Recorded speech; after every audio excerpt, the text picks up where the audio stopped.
It was more powerful than Rome. If any Roman army had actually got here, they would have been absolutely annihilated.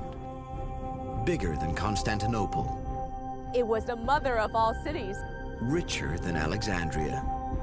It was the center of the world. Xi'an, one place, 2,000 years, 3 great cities.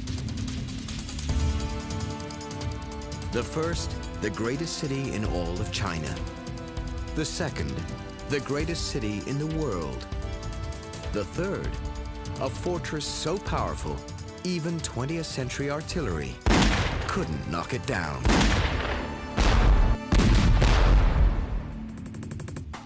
Go behind Xi'an's legendary walls on an incredible journey through power and glory, genius and tragedy. As science discovers the forgotten secrets of the city like no other.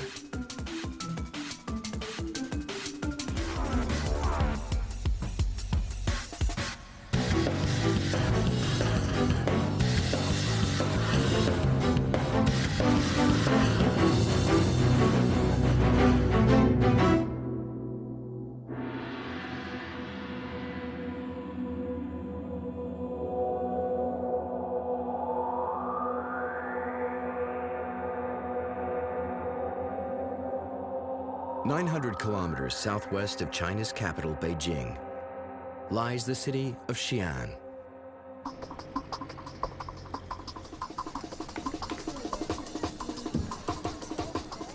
Home to more than 4 million people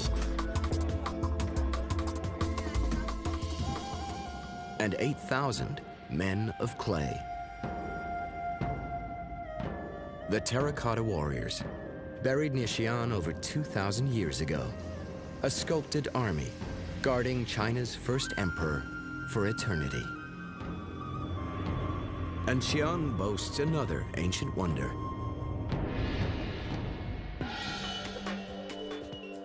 Its massive city wall.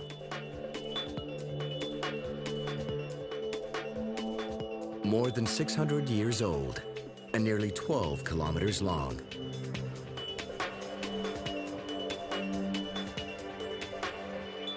Long enough to cross the Straits of Gibraltar from Africa to Spain, and to touch the bottom of the world's deepest ocean, the Pacific's Mariana Trench. But its massive size hasn't saved it from a mysterious assault. Giant cracks are appearing in the wall's facade. An engineering team keeps careful watch on them, ready to prevent disaster. Monitoring month by month how wide, how far, and how fast the cracks are growing. And color-coding them like a terrorist threat. Blue means a crack is stable. Red means it's growing. Yellow means it's growing faster. And orange means it's time to act. After monitoring this crack for a long time, we decided it should be classified as yellow or more. So we have a regular monitor on it. The orange ones we treat as emergencies. We strengthen them with engineering.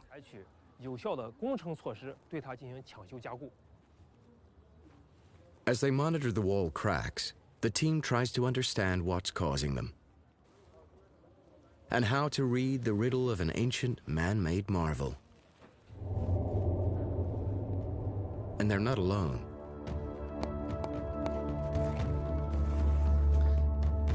Under and over modern Xi'an, archaeologists, architects, and engineers are rediscovering and reconstructing an incredible tale. A tale of 3 magnificent cities, long lost to the world. A tale that began over 2,000 years ago.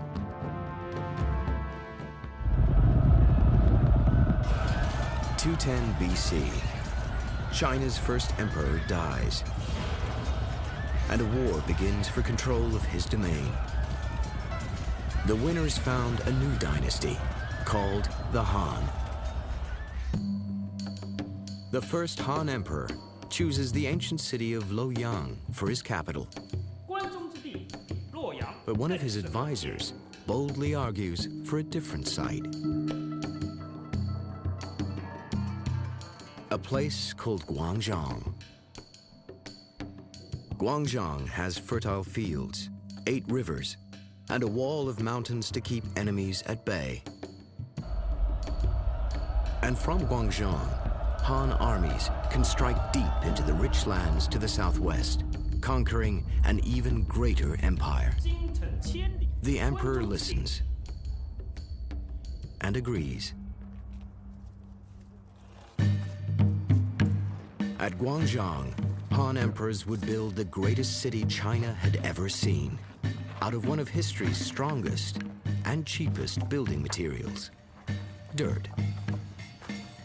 Packed into wooden frames, then tirelessly pounded by thousands of conscripted laborers, the soil of Guangzhong rose into massive walls as hard as rock. Walls so strong that even after 2,000 years, they still dominate the landscape near modern Xi'an. This is a section of Han City Wall. It was made up of pounded clay, layer after layer. Each layer is about 8 to 10 centimeters thick. You can see here there are traces of the pounders. Because the soil was very fine, the layers are very thin, so the wall was very strong. Today, builders strengthen concrete by pouring it over an iron framework called concrete reinforcing bar, rebar for short.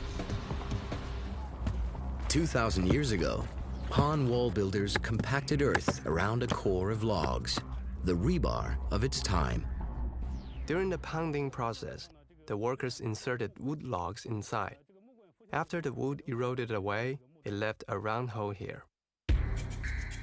The finished walls were over 12 meters high, 16 meters wide, and 25 kilometers long. With 12 gates and a surrounding moat 8 meters wide and 3 meters deep. The Han emperors named their capital Chang'an, meaning eternal peace. But archaeologist Agnes Hsu has a very different view of this place. She's an expert on Han Dynasty architecture, and to her, Han Chang'an was all about power. Think of the city of Chang'an during the Han Dynasty as a combination of a political capital, Washington, D.C., for an example, the commercial capital, New York, and the Vatican, the religious capital. This was a city that rivaled Rome. Rivaled and surpassed. At 36 square kilometers, Han Chang'an was more than 1.5 times the size of Imperial Rome. Trade goods flowed between the two empires along the Silk Road, and ancient texts reveal at least one direct contact. A delegation of jugglers from the emperor, Roman Emperor Marcus Aurelius, actually traveled and performed in the Han court. Archaeologist Charles Xi'an is a world-famous authority on ancient Asian cities. He has no doubt what would have happened if, instead of jugglers, Roman legions had marched halfway around the world to Chang'an. If any Roman army, be it under Augustus or Julius Caesar, had actually got here and tried to take on the Han Chinese, they would have been absolutely annihilated. Han Chang'an's huge rammed earth walls left no doubt it was the capital of a great empire. But rammed earth wasn't the only construction method that made this city great. Han builders also knew a much more versatile way to build with earth. a technique still used today at this factory outside Xi'an. Just like their Han ancestors, workers pound clay into a smooth consistency, mold it in a wooden frame,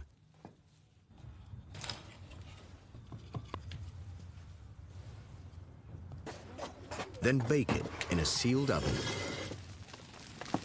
producing what 2,000 years ago was a revolutionary building material. The kiln-fired brick. The invention of bricks changed the history of architecture.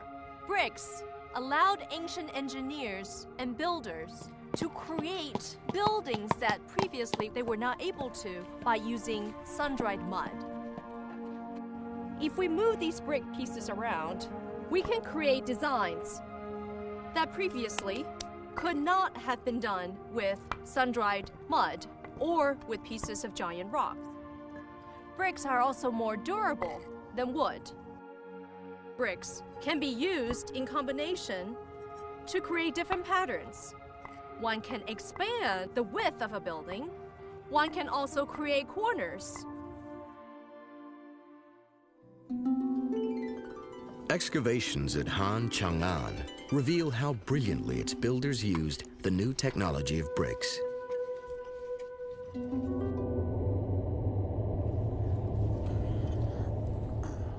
Under its streets, Chinese archaeologists found a network of arched brick tunnels, a 2,000-year-old sewer system. The small pipes converged into bigger ones along the big streets and connected to the moat outside the city. It was a complete sewage system. Analysis of these arches revealed building techniques that surpassed even the Romans.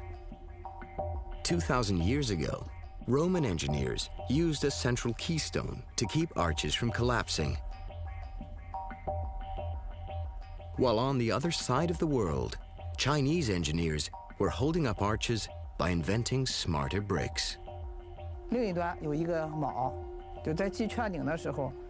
The bricks are very clever.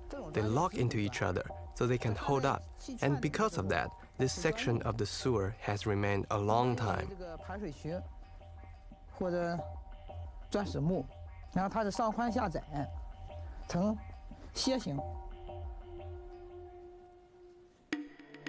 No one in China had ever built a city as big as Han Chang'an, but its lifespan was tragically brief. In 24 AD, only 200 years after it was finished, a rebel army sacked and burned it. But centuries later, a new Chang'an would arise and become not just the greatest city in China, but in the whole world.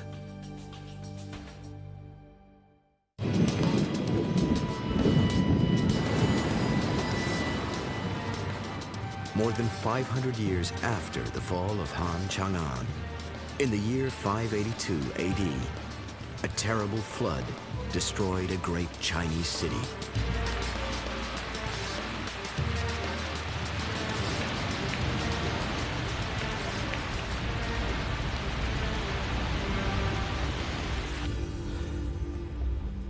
It was only a dream, but the dreamer was an emperor named Wendi. And when emperors dream, history changes.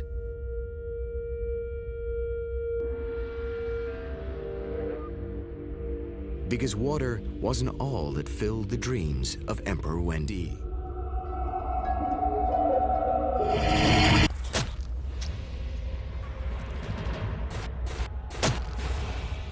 There was also all the blood. Wendi had only recently become emperor after murdering the previous emperor and most of his family.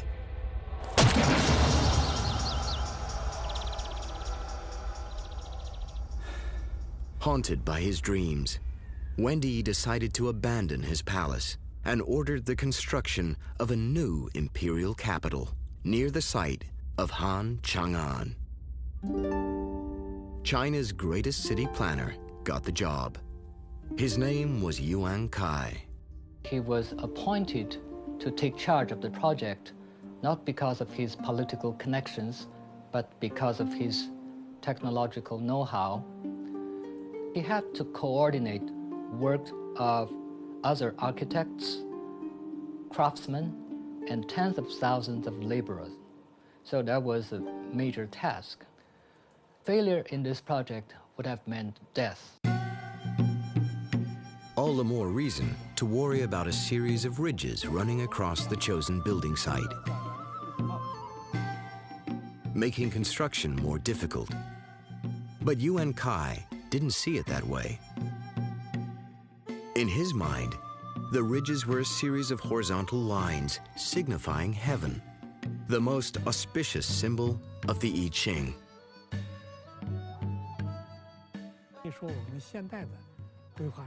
He designed the city according to the meaning of each horizontal line. The imperial palace had to be on one ridge, temples on another. Everything needed to comply with the I Ching. The city Yuan Kai designed for Emperor Wendy was a masterpiece.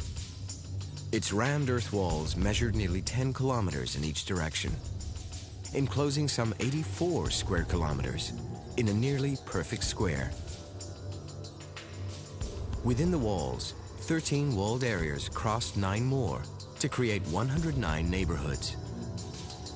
13 was the number of months in China's lunar calendar, and 9 symbolized the emperor's dominance. Yuan Kai's new city wasn't just big and beautiful, it was also a cosmic power grid. No one before him was able to achieve what he did, nor has anyone since.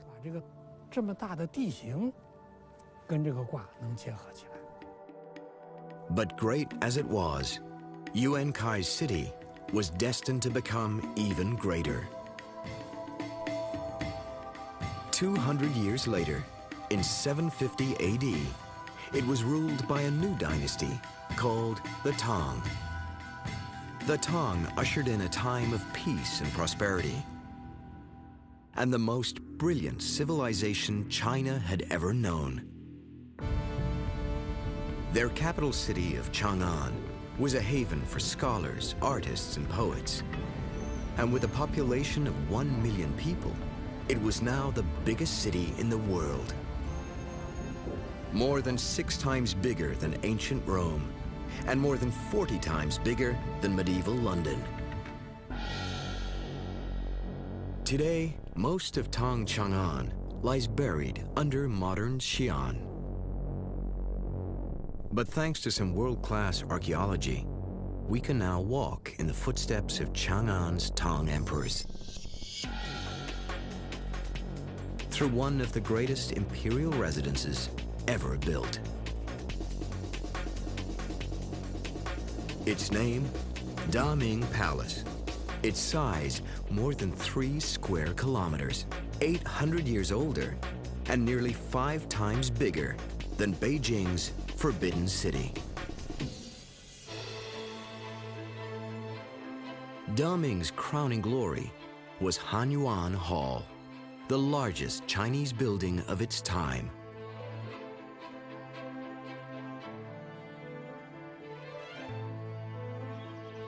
There is a saying that this palace was the highest point of the world's political civilization from the 7th century to the 9th century AD.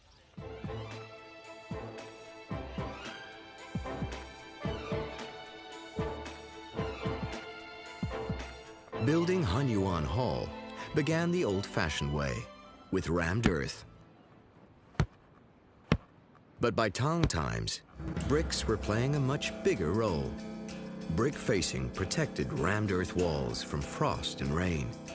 But covering Hanyuan Hall's massive foundations required tens of thousands of bricks, and Hanyuan Hall was built in only 1 year. How did the builders make that many bricks in just 1 year? Excavating near Hanyuan Hall's ruins, Chinese archaeologists discovered how they did it. We discovered that compared with Han Dynasty kilns, these Tang Dynasty kilns have more efficient chimneys, so they can make more bricks in a shorter time, so construction could be completed quickly.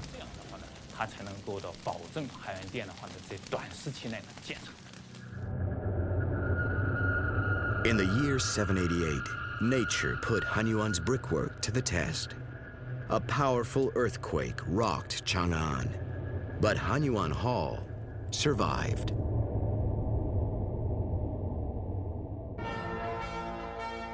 Hanyuan Hall was the greatest monument to Chang'an's imperial grandeur.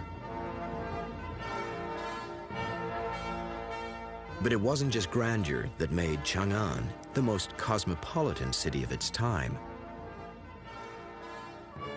Long before Manhattan, Hong Kong, Paris, and Dubai, this was where the whole world came to shop.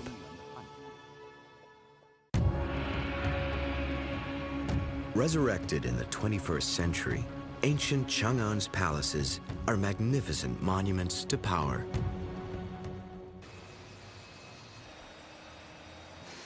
But the most dramatic evidence of this ancient city's greatness lies buried under the streets of modern Xi'an, beneath this construction site, and inside this unfinished building.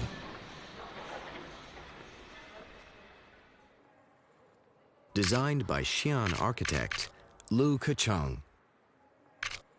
Someday, this place will be a museum like none other. Lu Kecheng designed its building, but history chose its location. In 2008, archaeologists made an incredible discovery on this spot. A set of wagon tracks. Tracks made by travelers on one of history's greatest trade routes, the Silk Road. Over 1,000 years ago, the wealth of China flowed from this spot all the way to Constantinople, and the wealth of the West flowed back. Excavators also uncovered shops, streets, sewers, and bridges, confirming the exciting find. This is a very interesting point here, isn't it? This was the site of Chang'an's world-famous Western Market, the greatest trading zone of its day. Yes, in 1,400 years ago, Yes. this place is the biggest market in the world. In the world. Yeah, it's international market. And it was huge. How big was it? It's about 1 square kilometers bigger. Yes, everything that you could possibly want. Yeah, and it was very crowded. Yes.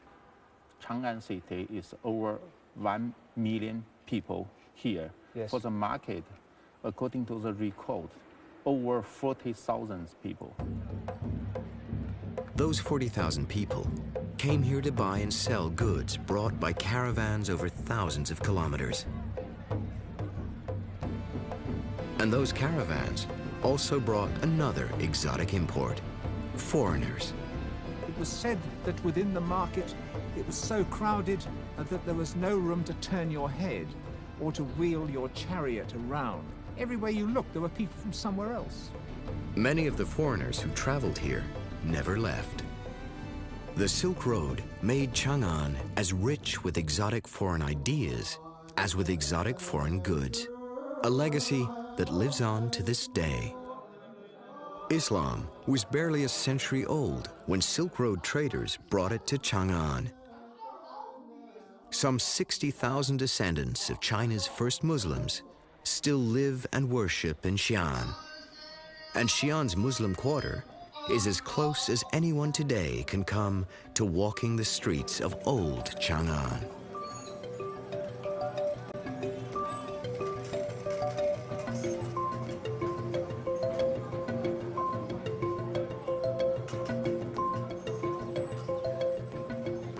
Well, the goods have changed.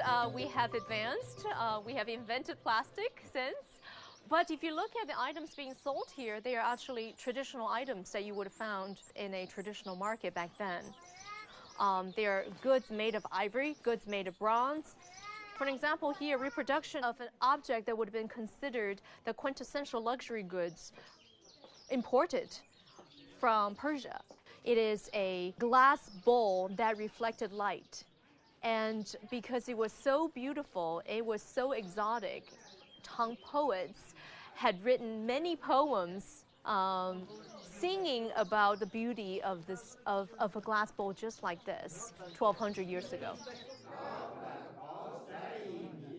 Xi'an's Muslim quarter is a living testament to the spiritual melting pot that was Tang Chang'an.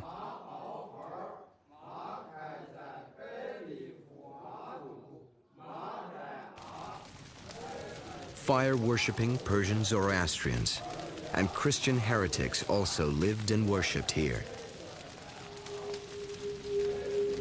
And another imported religion was sending its roots deep into China's soul. Buddhism first arrived in China from India about 200 BC. But in Tang Chang'an, it reached a pinnacle of popularity. The Buddhist community had a large number of church properties in and around the city and commanded a large number of Buddhist followers and in the city as well. And it was oftentimes favored by the royal, the rich, and the powerful. In the year 629 AD, the Buddhist monk Xuanzong slipped out of Chang'an against the emperor's orders to travel the world in search of enlightenment. He followed the Silk Road to India and returned 16 years later to a hero's welcome, carrying a treasure trove of sacred scripture. He came back in the year 645, bringing with him no less than 1,300 scrolls of sutras, and he requested the building of a pagoda. Xuanzong got his pagoda, and Chang'an got another architectural marvel.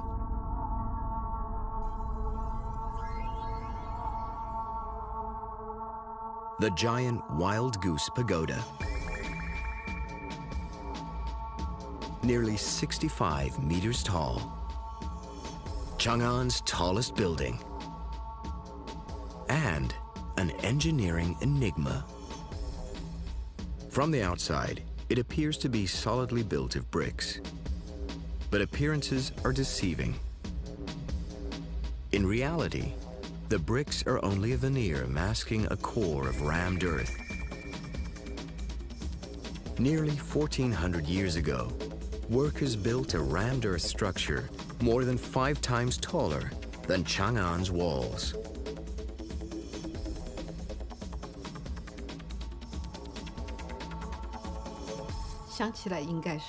It would be quite difficult to build such a tall pagoda by using earth. There were no construction cranes in ancient China. It would be a very complicated process to construct a tall earthen tower. Complicated, and not always successful. First built as an Indian-style stupa, the pagoda collapsed. Rebuilt, it lost 3 stories to an earthquake. But somehow, its rammed earth walls rose again and again. There are different opinions about it, but I don't think it's likely that they used scaffolding. According to one theory, the builders built another earthen terrace surrounding the pagoda. As the builders kept building up the pagoda, they would build up the surrounding earthen stage as well until it reached the top. They removed the earthen terrace after the pagoda was finished. However, this is just a hypothesis. We can't find any detailed historical evidence to back it up. We may never know how Tang Dynasty engineers built the giant Wild Goose Pagoda. But this astonishing tower conceals another ancient mystery. And these men may be only minutes away from solving it.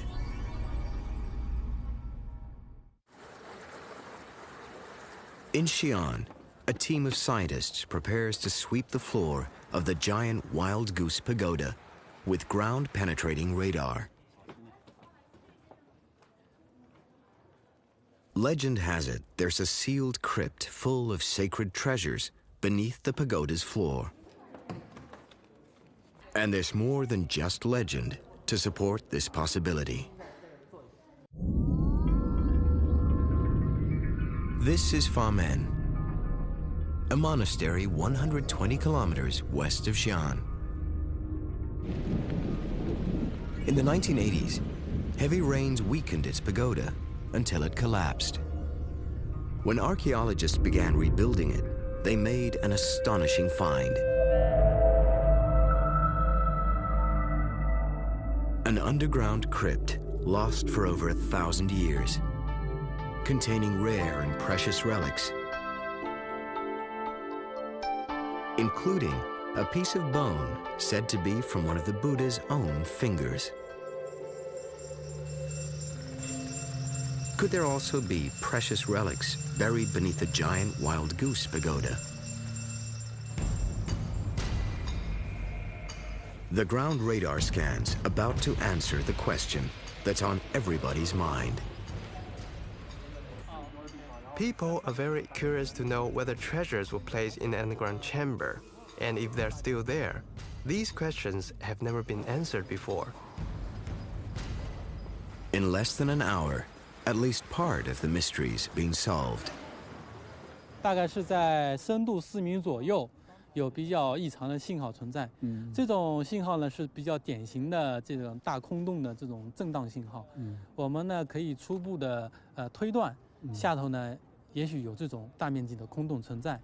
The radars confirmed the existence of a crypt under the pagoda, but the hunt for its treasures will have to wait. 对大雁塔这个地宫啊，我们要进行进一步的进行管。 In the future, there might be a possibility to explore the underground chamber. 往下进行发掘。从目前 Right now, we only investigate cultural relics to save them.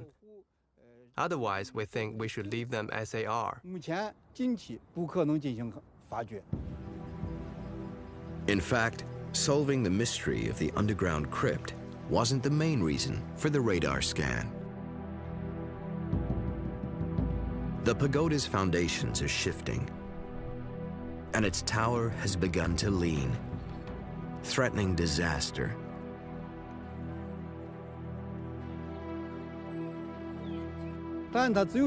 Sooner or later, it will collapse. So we have to solve the leaning problem. If it's any reassurance, the giant wild goose pagoda may be Xi'an's ultimate survivor. It's only one of 2 structures still standing from what was once the world's biggest city.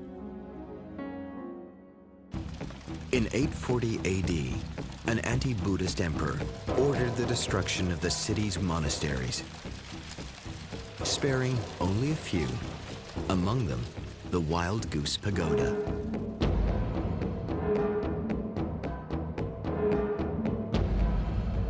Over the next 50 years, wars and rebellions took a heavy toll. By the beginning of the 10th century, the once mighty Tang dynasty was in ruins, and a powerful warlord dealt Chang'an the final blow. He ordered a systematic dismantling of Chang'an's buildings. From that point on, Chang'an lay in ruins.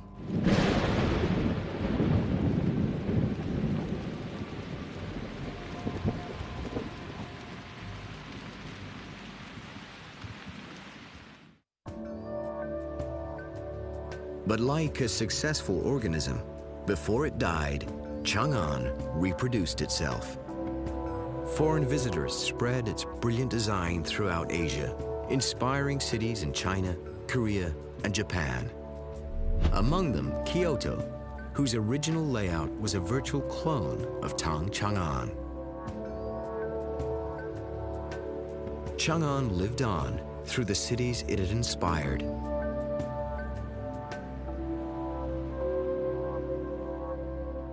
And from its ashes, a third great city would arise to meet a new and deadly threat.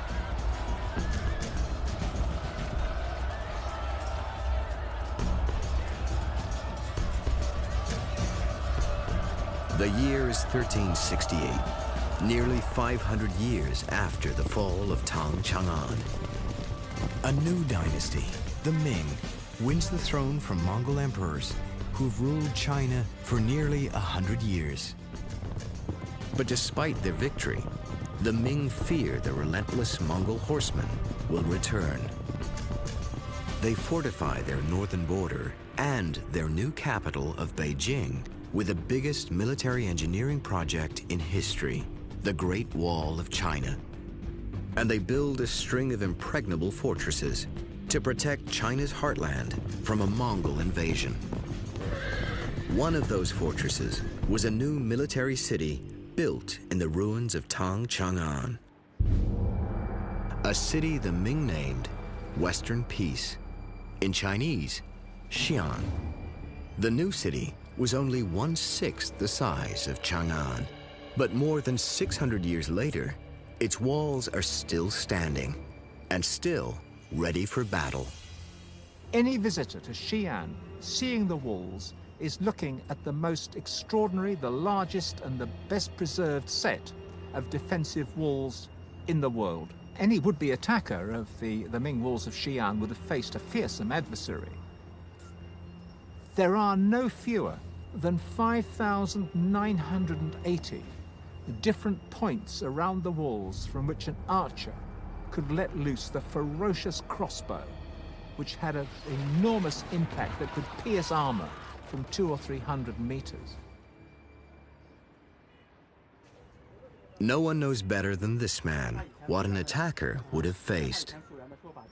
His name is Zheng Songyang, and he's devoted 50 years of his life to preserving Xi'an's walls. Now 85, he's retired and training students like Hailong Su to carry on his work. The archer's tower played an important role. The defense mainly depended on those archers' windows. There are 40 archers' windows in one archer's tower. A row of archers' windows is on each floor. If the enemy got through the city gate, the second, the third, and the fourth floor of the archer's tower were still able to defend the city from attack.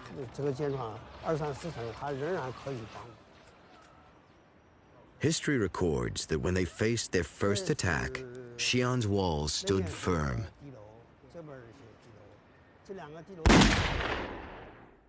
But that attack didn't come during the Ming Dynasty. It came over 500 years later, in 1926. As China bled from civil war, a powerful general laid siege to Xi'an. At the wall's north gate, you can still see what happened. 20th century artillery rounds merely dented the walls. After months of bombardment, Xi'an's walls were still standing, and the attackers had to give up.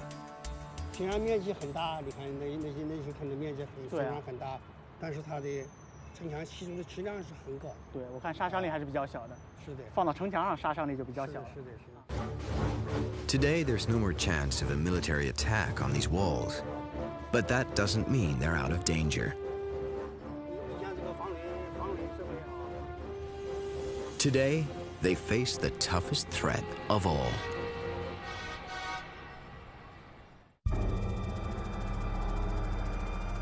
A new and deadly enemy is laying siege to Xi'an's ancient city walls. An enemy they were never built to withstand. That can't be killed and strikes with deadly force, threatening to do what artillery couldn't: bring these walls down after more than 600 years. Unless the wall monitoring team can stop it. They've been searching for reasons why Xi'an's walls are cracking, and they've finally identified the enemy. As it turns out, Xi'an's wall cracks are collateral damage from the modern world. Xi'an's 4 million people are sucking its water table dry, causing the earth beneath the city to sink, pulling down the walls.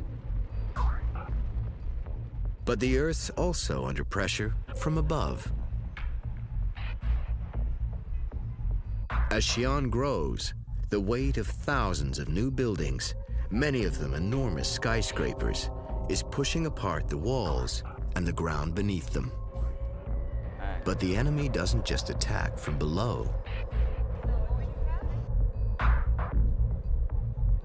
It also strikes from within. Rainwaters infiltrating Xi'an's cracking walls, eroding them from the inside out. In 1983, because of serious water seepage, there was an emergency situation. The whole city gate was leaning while the foundation was sinking.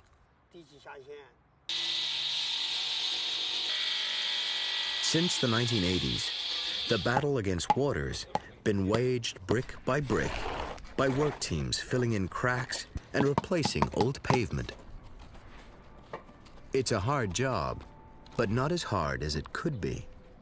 And that's thanks to some superb ancient engineering.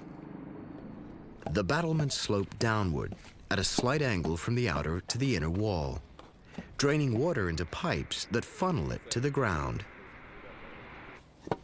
And the original Ming pavements were 3 layers of brick with mortar in between, impossible for water to penetrate.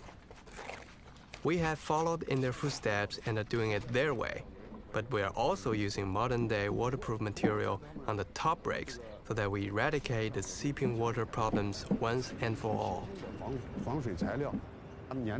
After we're done, these walls won't need any more maintenance for many years, maybe a few hundred years. But sealing bricks won't be enough to save Xi'an's city walls. Underneath their brick facade, they're made of rammed earth. And that's why a most unusual experiment's taking place here, inside the Shaanxi Provincial Museum. The museum encloses a section of Chang'an's 1,400-year-old city wall. It's become a laboratory for scientists investigating how to preserve rammed earth. They've already learned one thing. After 1,400 years, time's running out.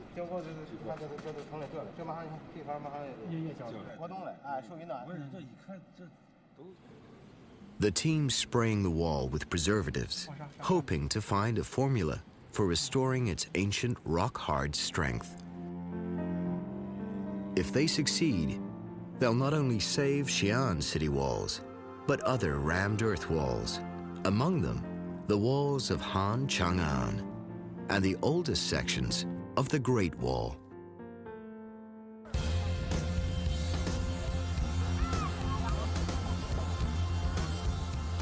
Another great city is rising here, a new Xi'an that celebrates its future while cherishing its past. Today's visionaries are joining forces in their hearts and minds with the ancient visionaries who built 3 great cities here.